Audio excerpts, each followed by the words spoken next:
You ask Tiger to solve. This deals with linear equations with one unknown.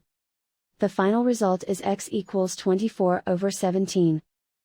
Let's solve it step by step. Simplify the expression. Expand the parentheses. Multiply the coefficients.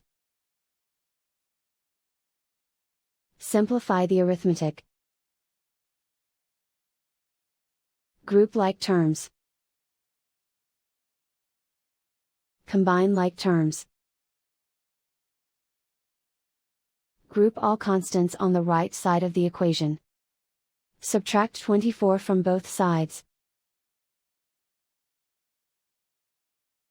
Simplify the arithmetic.